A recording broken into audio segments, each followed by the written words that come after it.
Hey guys, it's Dr. Martin Hart here.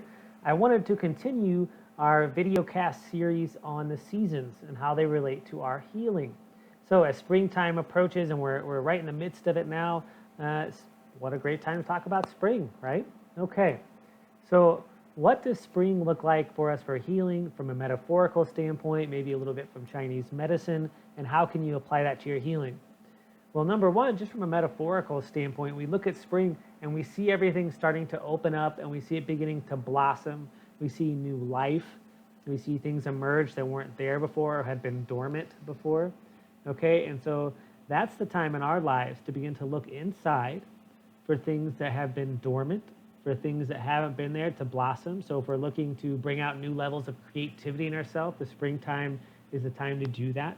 And so you could look at ways to be creative with your healing, or the ways that creativity, the arts, drawing, music, etc., enhance our healing and enhance our brain recovery and give us something to look forward to. So we can plumb our depths looking for those dormant areas, or maybe we want to look at things to blossom new that haven't blossomed before. We want to plant something new within ourselves. So we want to pick up a new habit. Springtime is a wonderful time to do that. And we also think of spring cleaning that occurs every year.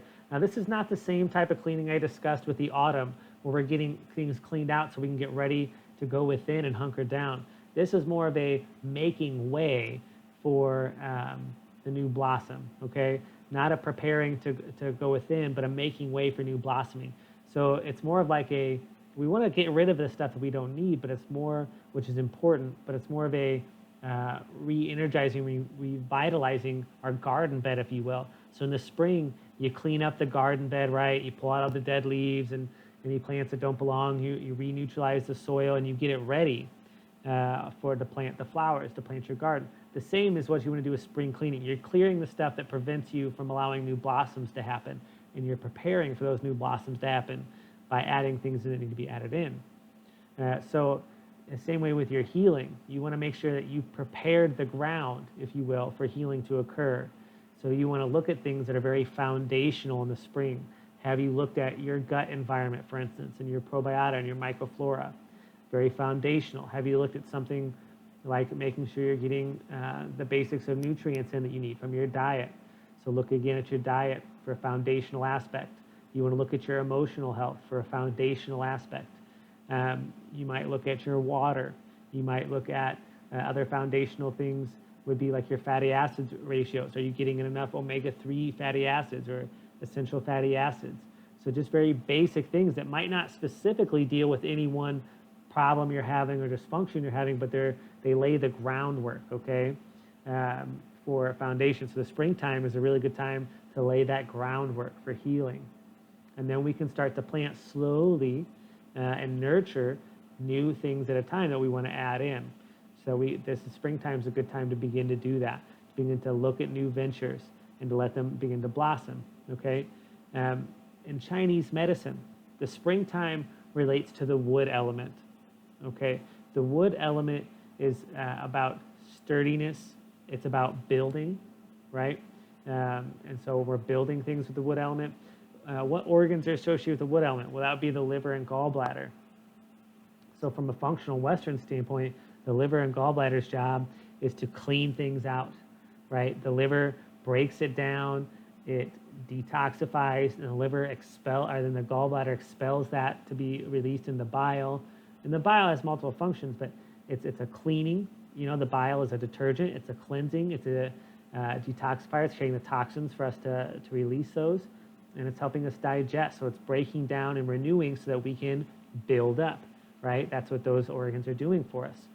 And so springtime is a wonderful time to begin to enhance that.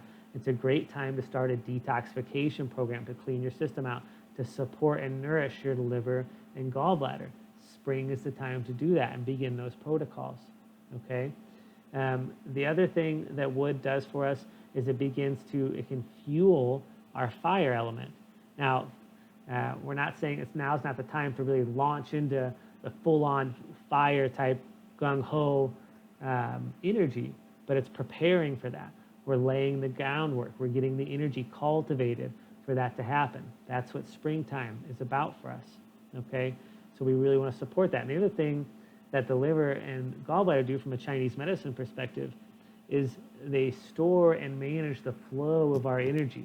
So it's important that we're starting to do that now that we're coming out of winter and we can begin to mobilize this energy. We want to manage it well. We don't want to launch into a billion things all at once.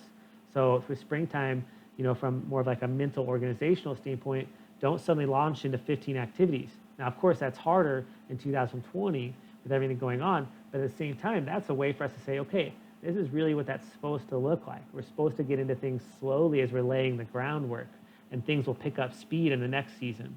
But this season is about laying the pathway for that. Okay, it's not the time to launch into it. And that's what the liver and gallbladder in Chinese medicine do. They regulate the flow of that energy. And so we want to regulate that ourselves as well. We want to give it a chance to do what it needs to do. So springtime, guys, it's beautiful out. Things are blossoming. The rain is coming and growing. And so we can do those same things. We can lay those foundations for things to grow and blossom. We can look within and open up what's dormant. We can unleash new areas of creativity. We can begin to start new habits or new activities slowly with the appropriate flow and the appropriate groundwork laid. And we can manage those with how we're working with ourselves. So we can look at cleansing toxins at that point, supporting the liver and gallbladder, and just clearing the way for new blossoming. We can add things in our foundational supportives, foundational treatments that are more global rather than specific at this time, and then prepare for a stronger, more energetic interaction later on. Guys, I hope you enjoyed this video. If you found it interesting, please share it and enjoy your spring.